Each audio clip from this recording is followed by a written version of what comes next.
Prezado candidato, prezada candidata, sejam todos bem-vindos a este canal. No vídeo de hoje abordaremos as principais informações acerca da possibilidade de se pleitear a anulação de questão objetiva em concurso público. Esse é um tema muito importante para você, concurseiro, que se dedicou ao longo de muitos anos, se abdicou de momentos em família, de momentos com os amigos, passou por inúmeras dificuldades financeiras para conseguir chegar até a data da prova e ser prejudicado por um erro da banca que estava organizando aquele concurso. Então, se você está diante dessa situação de se sentir prejudicada por uma irregularidade feita pela banca na prova objetiva do seu concurso público, assista esse vídeo até o final, que eu tenho certeza que você vai entender se essa questão que você acredita que esteja incorreta ou não, ela pode ser anulada através do Poder Judiciário.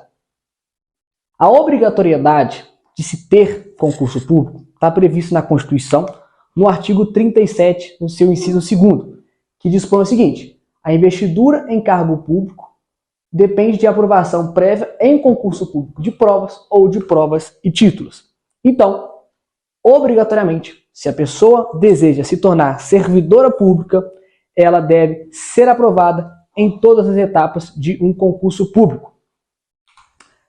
É muito comum dos concursos terem mais de uma etapa. E normalmente, a primeira etapa é a prova objetiva, que é aquela que o candidato deve tão somente marcar uma alternativa. E essa alternativa pode ser tanto a correta, quanto pode ser, infelizmente, a incorreta. E aí, após a realização dessa prova objetiva de marcar, caso o candidato, ele entenda que uma questão ou outra questão estava errada, ele aguarda um período, porque após a realização dessa etapa, a banca publica o gabarito preliminar das respectivas questões. E aí, abre-se a possibilidade para esse candidato apresentar o quê? Recurso administrativo. E nesse recurso administrativo, ele vai demonstrar para a banca examinadora que aquela alternativa que ela considerou como correta, na verdade, ela está incorreta. E ele coloca os motivos, os fundamentos, para demonstrar para a banca que aquela questão efetivamente estava incorreta. Mas acontece muito do resultado desse recurso não ser frutífero. Nós chamamos ele, por óbvio, de infrutífero. Ou seja, o objetivo que estava se tentando através do recurso administrativo, que é a anulação de uma ou de mais questões, não foi possível através do recurso administrativo. Então, abre-se a possibilidade para ele ainda de se pedir a anulação dessa questão através do Poder Judiciário. E é aí que entra o tema do vídeo. Pois bem, é imprescindível que você, candidato, que busca ou que acredita que uma ou mais questões do seu concurso tem a possibilidade de anular uma ou mais questões através do Poder Judiciário, você deve saber obrigatoriamente do recurso extraordinário de número 632.853 do STF.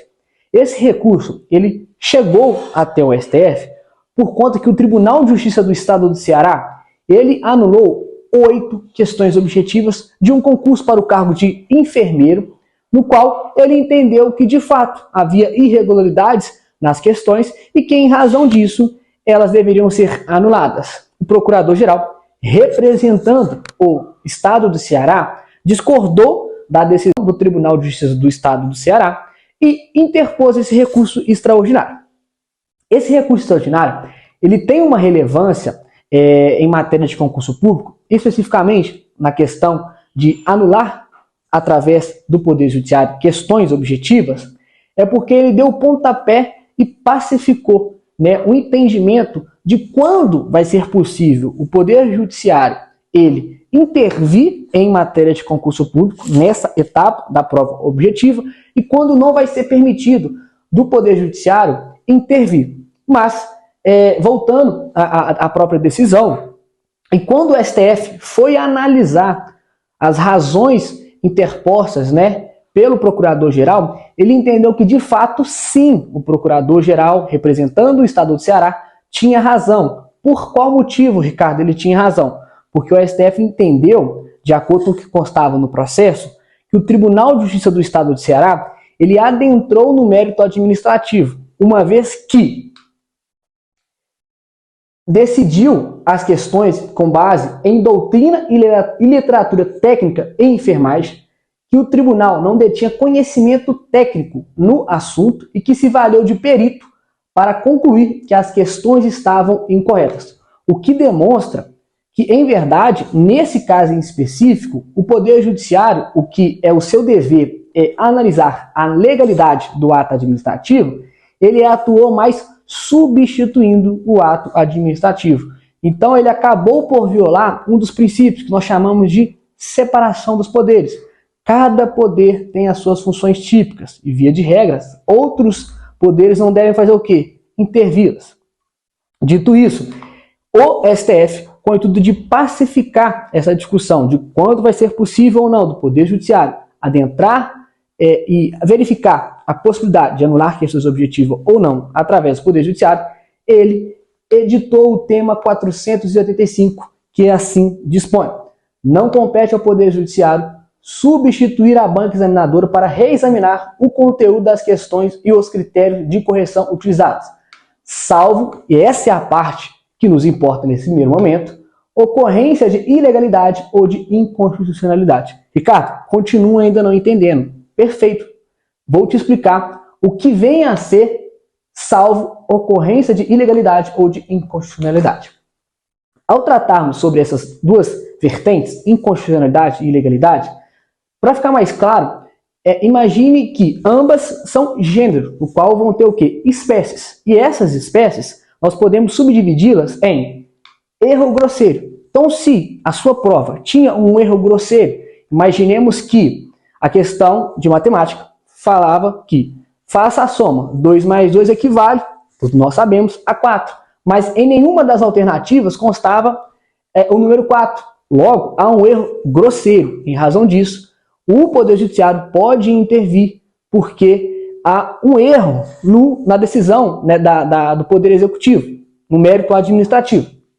Além disso, dissonância entre o conteúdo previsto no edital e o cobrado na prova. É muito comum de ter em inúmeros concursos públicos, no edital, a delimitação de quais artigos vão ser cobrados na prova. Então imaginemos que em determinado concurso, a banca examinadora, por meio do edital, delimita que em noções de direito só será cobrado do artigo 1º ao artigo 5º. Mas chega na hora da prova, ela acaba por incluir o artigo 6º. E aí, os candidatos, como não estavam preparados, tendo em vista que no próprio edital já mencionava que não seria cobrado o artigo 6º, então os candidatos também, normalmente, acabam não estudando ou acabam não estudando aquele artigo, ele estava o quê? Em dissonância com o que estava previsto no edital. Em razão disso, por desrespeito ao princípio da vinculação do edital, o Poder Judiciário pode sim intervir anulando aquela questão. Outra espécie é mais de uma resposta correta. Essa é fácil, mas é comum. Às vezes, o examinador ele busca, né, ali pegar os candidatos através de algumas pegadinhas, mas ele acaba colocando o quê? 2 respostas corretas na mesma questão. E é comum também nos editais prever que somente uma alternativa da questão, ela será considerada como correta. E quando ele coloca 2 alternativas que são corretas, ele viola o princípio da vinculação do edital. Em razão disso, aquela questão também deve ser anulada. E, para concluir, redação com dupla interpretação. Ela requer uma análise melhor, né, tanto por você, ao entender se de fato há uma dupla interpretação, quanto também pelo juiz. Mas é comum também, né, levando em consideração que o Brasil tem milhares e milhares de concursos todos os anos, que uma banca coloca na mesma questão redações com dupla interpretação, que o resultado vai chegar em respostas diferentes, mas que ambas também serão corretas. Ricardo, somente essas espécies é que caso tenha na minha prova, vai ser possível eu pedir a anulação? Não. O objetivo desse vídeo não é exaurir todo o conteúdo sobre o tema, mas trazer as principais informações. E essas 4, principalmente, são as mais corriqueiras, aquelas que a gente vê com mais costume de erros das bancas examinadoras. Então, para concluir, acredito que você tenha sim entendido, né, se vai ser possível ou não anular essa questão, que ao assistir esse vídeo você está refletindo. Então, se inscreva no canal, compartilhe com seus amigos concurseiros e, precisando, fique atento nos vídeos que a gente vai tirar cada vez mais as suas dúvidas sobre anulação de questão de concurso público através do Poder Judiciário,